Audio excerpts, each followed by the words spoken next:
कहानी की शुरुआत में हम ड्रासा नाम की एक शार्प शूटर को देखते हैं जो पिछले कई घंटों से एक टनल में छुपी हुई है। दरअसल वह यहाँ अपने शिकार का इंतजार कर रही होती है। ड्रासा को पास के एयरपोर्ट पर एक गवर्नमेंट अफसर को मारने का टास्क दिया गया था। कुछ ही देर बाद रनवे पर एक प्लेन लैंड करता है। ड्रासा को जैसे ही अपना शिकार नजर आया, उसने उसे कई किलोमीटर दूर से एक ही शॉट में खत्म कर दिया। ड्रासा अपना ये काम इतनी बारीकी से अंजाम देती है कि वहां पर मौजूद गार्ड्स को पता ही नहीं चलता कि गोली किसने और कहां से चलाई। मिशन कंप्लीट करने के बाद ड्रासा अपनी मां की कब्र पर जाती है, जहां उसका फादर पहले से ही मौजूद होता है। यहाँ हमें ड्रासा के बारे में एक और बात मालूम होती है कि जब भी वह किसी को अपनी राइफल से मारती है तो उस बुलेट के कवर को अपने पास रख लेती है और फिर वह इन बुलेट कवर्स को अपने पिता को सौंप देती है। दरअसल ड्रासा एक कॉन्ट्रैक्ट किलर थी, यानी वह पैसों के लिए लोगों को मारा करती थी और अब तक कई लोगों को मार चुकी थी। इसे लोगों को मारना तो बिल्कुल अच्छा नहीं लगता था, लेकिन अब यह काम उसका पेशा बन चुका था। इसलिए ड्रासा उन बुलेट्स के कवर्स को अपने फादर को पकड़ा देती, जिससे उसका दुख थोड़ा कम हो जाता। ड्रासा अपने पिता को बताती है कि मुझे एक और नया प्रोजेक्ट मिला है जो पूरे 1 साल तक चलेगा। शायद इस दौरान मैं आपसे मिल नहीं पाऊंगी। जिस पर ड्रासा के फादर जवाब देते हैं, तुम हर साल आती हो और मुझे कुछ गोलियों के कवर पकड़ा देती हो, मगर अगले साल ऐसा नहीं होगा। मेरा कैंसर का लास्ट स्टेज चल रहा है, मेरे पास अब ज्यादा वक्त नहीं बचा, और अगर आने वाले दिनों में मेरी मौत नहीं हुई तो मैं खुद 14 फरवरी वैलेंटाइंस डे पर अपनी जिंदगी खत्म कर लूंगा, क्योंकि अब मेरे पास जीने की कोई वजह नहीं है। तुम्हारी माँ भी मर चुकी है और तुम भी अपने काम के चलते साल में 1-2 बार मुझसे मिलने आती हो, इसलिए हो सकता है ये हमारी आखिरी मुलाकात हो। ये सुनकर ड्रासा की आंखें भर आती हैं। अब यहाँ सीन शिफ्ट होता है और हम देखते हैं इस कहानी के दूसरे लीड कैरेक्टर लेवाई को। लेवाई की जिंदगी बिल्कुल भी ठीक नहीं चल रही थी। उसे अक्सर भयानक सपने आते थे और नींद उसकी आंखों से कोसों दूर चली जाती थी। एक रात जब उसकी आंख बुरे सपने से खुलती है तो लेवाई अपने घर से बाहर निकलकर समुद्र के किनारे पर आता है। यहाँ उसे थोड़ा बेहतर महसूस होता है और वह अपनी डायरी में कुछ लिखने लगता है। तभी लेवाई को अचानक उसके फोन पर एक मैसेज आता है। उस मैसेज में उसे एक एड्रेस दिया गया होता है जहाँ उसे जल्द से जल्द पहुंचने का कहा गया होता है। लेवाई बिना वक्त गंवाए एक मिलिट्री बेस पर पहुंचता है और वहाँ उसकी मुलाकात होती है एक लेडी ऑफिसर से जिसका नाम बार्तो है। बातचीत के दौरान हमें पता चलता है कि लेवाई कोई आम इंसान नहीं बल्कि एक आर्मी ऑफिसर था, लेकिन अब वह रिटायर हो चुका है। और सिर्फ इतना ही नहीं, वह एक डेडली स्नाइपर भी रह चुका है। वह अब तक 200 से भी ज्यादा लोगों को स्नाइपिंग से मार चुका है। बार्टो लेवाई से कहती है, मैं तुम्हें एक मिशन पर भेजना चाहती हूँ क्योंकि तुम एक बहुत ही अच्छे स्नाइपर हो और ये सिर्फ तुम ही कर सकते हो। लेकिन मिशन पर भेजने से पहले बार्टो लेवाई से एक बहुत ही जरूरी सवाल पूछती है, अगर तुम इस मिशन पर गए तो क्या तुम्हें याद करने वाला पीछे कोई है? ये बात सुनकर लेवाई को कुछ अजीब लगने लगता है, लेकिन फिर वह जवाब देता है, नहीं, मेरा इस दुनिया में अब कोई भी अपना नहीं है। ये सुनकर वो लेडी लेवाई से कहती है, तुम तैयारी कर लो, कुछ घंटे बाद तुम्हें उस मिशन पर भेजा जाएगा और वहाँ तुम्हें 1 साल के लिए रहना है। इसके बाद लेवाई को बेहोश कर दिया जाता है और जब उसकी आंख खुलती है तो वह अपने आप को एक एरोप्लेन में पाता है। लेवाई कुछ समझ नहीं पाता कि आखिर उसे कहाँ ले जाया जा रहा है और उसे किस तरह का मिशन सौंपा गया है। इसलिए लेवाई वहाँ पर मौजूद एक सोल्जर से पूछता है, मुझे कहाँ ले जाया जा रहा है? लेकिन वह सोल्जर लेवाई की इस बात का कोई जवाब नहीं देता, बस इतना कहता है, अपना आईडी और वॉच हमें दे दो, ये सब तुम्हें तब वापस मिलेगा जब तुम्हारा मिशन पूरा हो जाएगा। थोड़ी देर बाद वो सोल्जर उसे बताता है, अब तुम्हारा प्लेन से उतरने का वक्त आ चुका है। कुछ ही मिनटों में हम नो फ्लाइंग जोन एरिया में एंटर करने वाले हैं। यहाँ से आगे जाने की हमें परमिशन नहीं है। बस वो सिर्फ इतना बताता है कि नीचे उतरने के बाद तुम्हें अकेले 32 किलोमीटर नॉर्थ की तरफ पैदल जाना होगा, तब तुम अपनी मिशन वाली जगह पर पहुंच जाओगे। लेकिन लेवाई के दिमाग में अब भी एक ही बात चल रही थी। वो फिर से उस सोल्जर से पूछता है, आखिर हम जा कहाँ रहे हैं? इस पर सोल्जर जवाब देता है, मुझे इस सवाल का जवाब देने का परमिशन नहीं है। मेरी वर्दी में एक माइक्रोफोन लगा हुआ है। अगर मैंने तुम्हें इस जगह के बारे में बताया तो मुझे नौकरी से निकाला जा सकता है या फिर मारा भी जा सकता है। यह बात सुनकर लेवाई के गले में सांसें अटक जाती हैं। इसके बाद उसे एक पैराशूट दिया जाता है और प्लेन का दरवाजा खुलते ही लेवाई कूद जाता है और सेफली लैंडिंग करता है। लेकिन असली गेम तो अब शुरू होता है। 32 किलोमीटर की दूरी उसे पैदल तय करनी थी। लेवाई को पैदल चलते चलते 2 दिन बीत जाते हैं और 2 दिनों का लंबा सफर तय करने के बाद फाइनली वो उस जगह पर पहुंच जाता है। वो देखता है कि ये एक बहुत ही सुनसान इलाका है जहां इंसान तो दूर बल्कि उससे परिंदे भी नहीं दिखाई देते। तभी उसकी मुलाकात जेडी नाम के एक आदमी से होती है। जेडी 1 साल तक यहाँ मिशन पर था, अब उसकी ड्यूटी खत्म हो चुकी है, इसलिए अब लेवाई उसकी जगह संभालेगा। जेडी लेवाई को एक वॉच टावर की तरफ ले जाता है। टावर के टॉप टॉप पर पहुंचने के बाद लेवाई को अब भी समझ नहीं आ रहा था कि उसे यहाँ क्या काम करना है। यही सवाल जब वो जेडी से पूछता है तो जेडी जवाब देता है, यहाँ एक बहुत ही गहरी खाई है जिसे गॉर्ज नाम दिया गया है। ये एक बहुत ही मिस्टीरियस और गहरी खाई है जिसके बॉटम तक आज तक कोई भी नहीं पहुंच पाया। तुम्हारा काम बहुत ही सिंपल है, तुम्हें इस खाई की पहरेदारी करनी है। इसके बाद वो लेवाई को यहाँ के स्ट्रिक्ट रूल्स बताता है। वह कहता है, तुम यहाँ से बाहर महीने में एक ही बार हेडक्वार्टर फोन कर सकते हो, चाहे कुछ भी हो जाए। तुम बाहर की दुनिया से जुड़ने की उम्मीद मत रखना। ये टावर जिसे हम वेस्ट टावर कहते हैं, इसके ठीक सामने ईस्ट टावर है, वह रशिया का है। वहाँ भी एक गार्ड अपनी ड्यूटी निभा रहा है, लेकिन तुम दोनों के बीच कोई भी कांटेक्ट अलाउ नहीं है। तुम्हें सिर्फ अपनी ड्यूटी पर ध्यान देना है और हाँ, आने वाले खतरे के लिए हर वक्त तैयार रहना, क्योंकि यहाँ तुम पर किसी भी वक्त हमला किया जा सकता है। यहाँ ऑटोमेटिक गन्स और नीचे ढेर सारे लैंड माइंस लगाए हुए हैं। अगर ऑटोमेटिक गन्स में गोलियां खत्म हो जाए तो उसे हमेशा रिलोड रखना, क्योंकि हमले के दौरान ऑटोमेटिक गन्स तुम्हारी बहुत काम आएगी। और आखिरी बात, अगर तुम्हें कभी भी यहाँ तेज सायरन की आवाज सुनाई देने लगे तो तुम बिना सोचे समझे यहाँ से भाग जाना। जेडी कहता है, मुझे भी नहीं पता कि ऐसा क्यों बोला गया है, लेकिन मुझे जो पिछले ड्यूटी वर्कर ने बताया था वही मैं तुम्हें बता रहा हूँ। लेवाई उसकी सारी बातें अच्छी तरह से सुन लेता है, पर उसका सवाल एक ही था। वह पूछता है, आखिर यहाँ ऐसा क्या है जिसके लिए इतनी स्ट्रिक्ट सिक्योरिटी लगाई गई है? तभी जेडी एक ग्रेनेड निकालता है और इस ग्रेनेड को उस गहरी खाई में फेंक देता है। ग्रेनेड जैसे ही खाई की गहराइयों में धमाका करता है,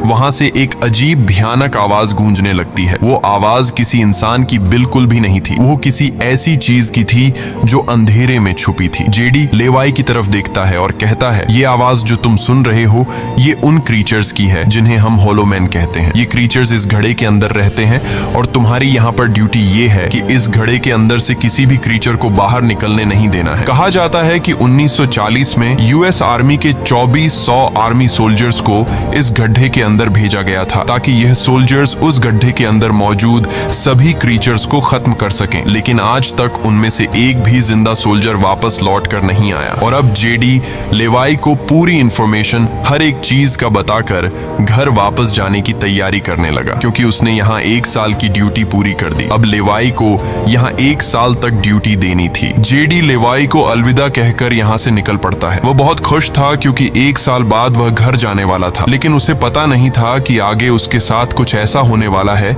जिसके बारे में सोचने से भी डर लगता है। लोकेशन पर पहुंचने के बाद जेडी जैसे ही स्मोक करता है, तब एक हेलीकॉप्टर उसे लेने के लिए आता है। वह हेलीकॉप्टर उसके लिए रस्सी नीचे फेंकता है और जेडी इस रस्सी के जरिए ऊपर हेलीकॉप्टर में चढ़ने लगता है। हेलीकॉप्टर में बैठा एक सोल्जर पहले जेडी की आइडेंटिटी कंफर्म करता है। जेडी जब उसे अपनी पूरी इंफॉर्मेशन देता है तो हेलीकॉप्टर में बैठा वो सोल्जर पहले जेडी को शूट करता है और उसके बाद उसकी रस्सी काट कर उसे नीचे गिरा देता है। अब यहाँ एक बात तो साफ हो चुकी थी कि जो इस जगह आता है वो यहाँ से कभी लौट नहीं पाता। इसके बाद हमें अगले दिन का सीन दिखाया जाता है। लेवाई अपने काम को निभाने लगता है। सबसे पहले वो यहाँ की कुछ रिपोर्ट्स चेक करता है और जिन ऑटोमेटिक गन्स में गोलियां खत्म होती हैं उन्हें रीलोड करता है। इसी तरह से दिन गुजरते हैं और फिर 1 महीना। अब लेवाई को ये जगह बोरिंग फील होने लगी। वो सोचता है कि क्या 1 साल तक यहाँ बस अकेले ही रहना है, न किसी से बातचीत और न ही कोई एंटरटेनमेंट। इसीलिए टाइम पास करने के लिए वो अलमारी में रखी किताबें पढ़ने का सोचता है। जब वो अलमारी से किताबें निकालता है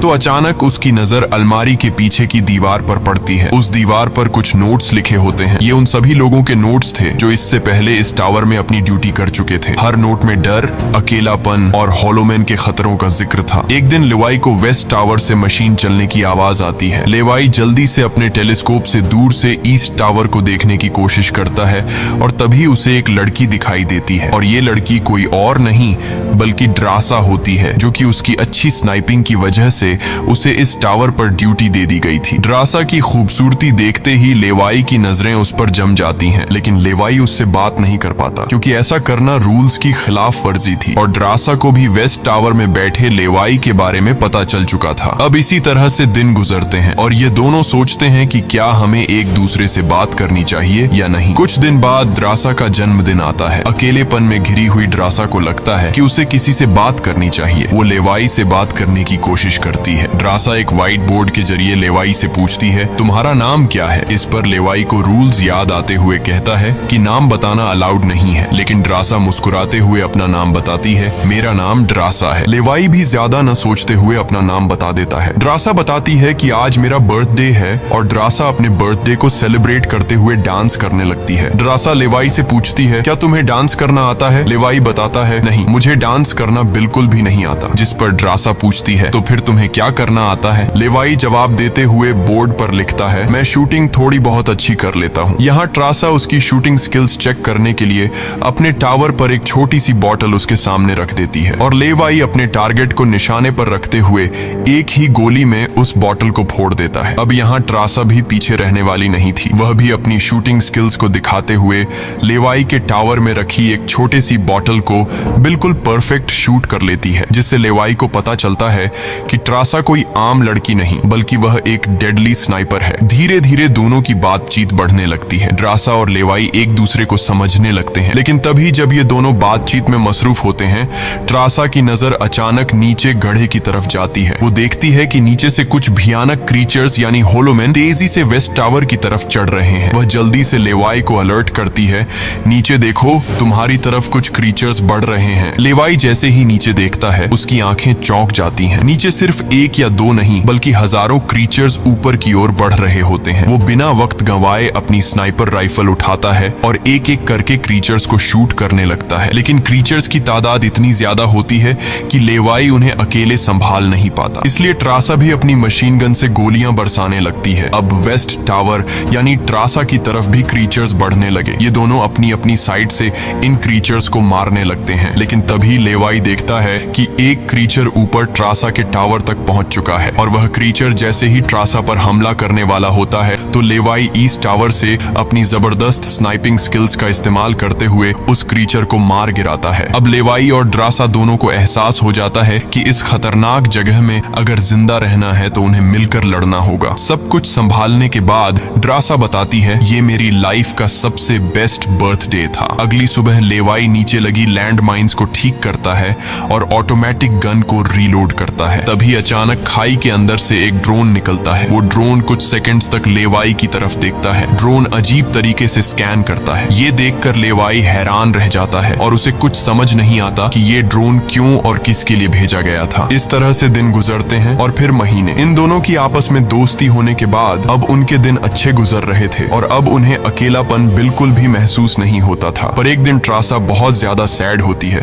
क्योंकि आज 14 फेब था और उसे याद आता है कि उसके फादर ने कहा था कि अगर कैंसर की वजह से आने वाले कुछ दिनों में नहीं मरा तो वो 14 फेब के दिन खुद को मार देगा। और यहाँ ड्रासा बोर्ड पर लिखकर लेवाई को बताती है, आज मैं खुद को बहुत ही अकेली महसूस कर रही हूँ। अगर आज मेरे पास कोई होता तो बहुत अच्छा होता। लेवाई को भी पहले ही दिन से ड्रासा से मिलने का मन था और आज वह खुद को रोक नहीं पाता। वो ड्रासा के पास जाने का प्लान बना लेता है। वह एक रॉकेट लॉन्चर के जरिए ईस्ट टावर तक पहुंचने का जुगाड़ कर लेता है। अगली सुबह वो रॉकेट लॉन्चर का इस्तेमाल करके एक मजबूत रस्सी को ड्रासा की तरफ फेंकता है, जिसके बाद ड्रासा टावर के बाहर आती है और वो रस्सी को मजबूती से एक पेड़ के साथ बांध देती है ताकि लेवाई रस्सी के जरिए लटक कर ईस्ट टावर तक पहुंच जाए। लेवाई बिना देर किए उस रस्सी के सहारे ईस्ट टावर की ओर बढ़ने लगता है, लेकिन बीच में वो अटक जाता है क्योंकि आगे रस्सी की ढलान खत्म हो चुकी थी। इसलिए अब लेवाई हाथों की मदद से आगे बढ़ने लगता है और करीब आधा घंटा हाथों की मदद से सफर करने के बाद वो ड्रासा के टावर तक पहुंच जाता है। ड्रासा उसे वेलकम करती है और कहती है, तुमसे बहुत ही गंदी पसीने की बू आ रही है, इसलिए पहले तुम नहा लो, फिर मैं तुमसे मिलूंगी। लेवाई को ये सुनकर हंसी आ जाती है। वह कुछ कहता नहीं, बस सिर हिलाकर मान जाता है। ड्रासा यहाँ पर शरारत करते हुए उसके कपड़े दूर जाकर छिपा लेती है और सीसीटीवी कैमरा के जरिए लेवाई को देख रही होती है, जो टावर में मौजूद शावर में नहा रहा होता है। उसके बाद लेवाई और ड्रासा एक साथ बैठकर काफी देर तक बातें करते हैं। ड्रासा उससे अपनी पूरी स्टोरी बताती है और बताती है कि अब इस दुनिया में मेरा कोई नहीं रहा, सिर्फ मेरे फादर जिंदा बचे थे, पर कल के दिन उसने भी खुद को मार दिया होगा। यहाँ लेवाई भी ड्रासा को रात में आने वाले भयानक सपने और अपने उन दिनों के किस्से सुनाता है जब वो यूएस आर्मी में था। इस तरह से बातें करते करते रात हो जाती है। ड्रासा यहाँ एक सॉफ्ट म्यूजिक लगा लेती है। ये दोनों म्यूजिक की धुन पर डांस करने लगते हैं। इसी डांस के दौरान वो एक दूसरे के करीब आने लगते हैं और उनके बीच रोमांस होने लगता है। कुछ देर बाद लेवाई ड्रासा की तरफ देखकर एक मुस्कान के साथ कहता है, मैंने तुम्हारे लिए एक शायरी लिखी है, जब हम यहाँ से निकलेंगे तभी मैं तुम्हें वो शायरी दूंगा। अगले दिन लेवाई को वापस अपने वेस्ट टावर लौटना था। वह ड्रासा को अलविदा कहता है है और रस्सी के सहारे वेस्ट टावर की तरफ चलना शुरू कर देता है। ड्रासा भी उसे जाते हुए देखती रहती है, लेकिन तभी हम देखते हैं कि कुछ क्रीचर्स ऊपर टावर की तरफ बढ़ रहे हैं, जिनमें से एक क्रीचर वहां लगे लैंड माइन से टकरा जाता है और एक जोरदार धमाका होता है। लैंड माइन के फटने से जो उसके लोहे के पार्ट्स हवा में उड़ जाते हैं, उनमें से एक पार्ट रस्सी से टकरा जाता है, जिससे रस्सी टूट जाती है और वो तेजी से उस खाई में गिर जाता है। लेवाई को गिरते देखकर ट्रासा बिना सोचे समझे अपना पैराशूट उठाकर वह भी उस खाई में कूद जाती है। खाई की गहराई में गिरने के बाद द्रासा पानी की तेज बहाव वाली नदी में बहने लगती है। वह किसी तरह करके नदी से बाहर निकलकर किनारे तक पहुंच जाती है। दूसरी तरफ लेवाई की किस्मत अच्छी होती है कि वो एक बड़े से पेड़ पर गिरकर लटक चुका था। इतनी ऊंचाई से गिरने के बाद उसे चोटें तो काफी सारी आ जाती हैं, पर उसकी जान बच जाती है। जैसे ही उसकी आंखें खुलती हैं, वो देखता है कि एक बड़ा कीड़ा उस पर हमला करने के लिए बढ़ रहा है। वो खुद को बचाने की कोशिश करता है, पर तभी पेड़ की लकड़ी टूट जाती है और लेवाई नीचे पेड़ की जड़ों पर गिर जाता है। नीचे गिरते ही पेड़ की जड़ों ने उसे अपनी गिरफ्त में लेने लगती है और लेवाई को जकड़ लेती है। उससे पहले कि ये जड़ें लेवाई को मार देती,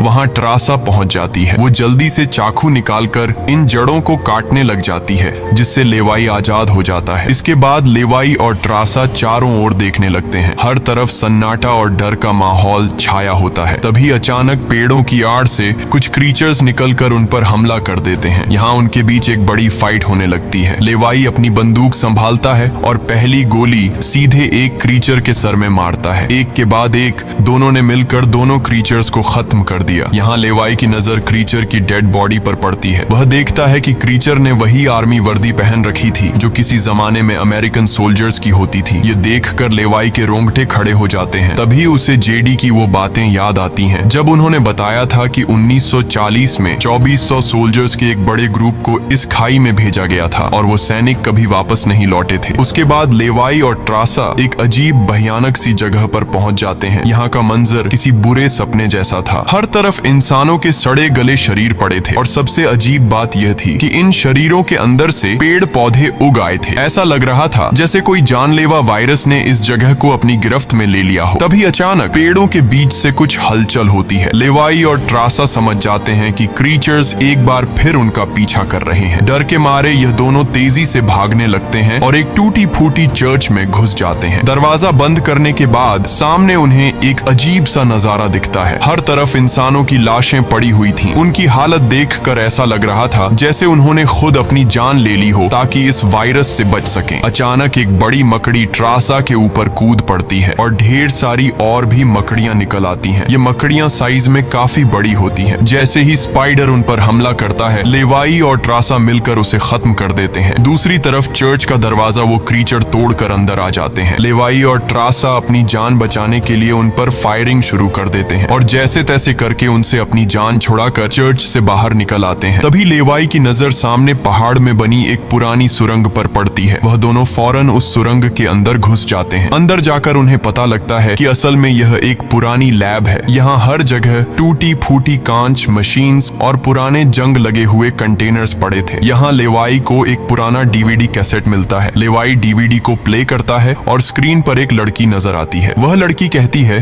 कि हम लोग यहाँ एक सीक्रेट केमिकल मिसाइल प्रोजेक्ट पर काम कर रहे थे। हमारे साथ सैकड़ों साइंटिस्ट्स थे, पर एक दिन यहाँ भूकंप आया। भूकंप के तेज झटके से मिसाइल की केमिकल लीक हो गई। जहरीला केमिकल हवा में मिलने लगा। कुछ ही घंटों में लोग वायरस से इन्फेक्ट होने लगे। वह लड़की अपना पेट दिखाते हुए बताती है कि मैं भी इन्फेक्टेड हूँ। हालांकि हमने मिलिट्री को सब कुछ बताया। हमने उनसे कहा कि इस पूरे इलाके को बॉम्बिंग करके तबाह कर दिया जाए ताकि इन्फेक्शन और फैल ना सके, लेकिन उन्होंने हमारी बात नहीं सुनी। इस वीडियो को देखने के बाद लेवाई को वहाँ एक नए जमाने का कंप्यूटर मिलता है। लेवाई को समझ नहीं आता कि इस जगह में आज के दौर का कंप्यूटर कैसे रखा गया है। लेवाई उसे ऑन करता है और उसमें मौजूद जानकारी को देखकर एकदम सुन रह जाता है। उसे डार्क लेक नाम की एक कंपनी के बारे में पता चलता है जो पैरामिलिट्री बनाने का काम करती है। ये कंपनी यहाँ से इन्फेक्टेड लोगों के सैंपल्स इकट्ठा करके अपने कंट्री के सोल्जर्स को सुपर सोल्जर्स में कन्वर्ट करने के लिए उन पर एक्सपेरिमेंट करती है। यही वजह है कि कोई भी देश इस जगह को मिटाना नहीं चाहता। इसके अलावा लेवाई को यह भी पता चलता है कि यह जो खाई है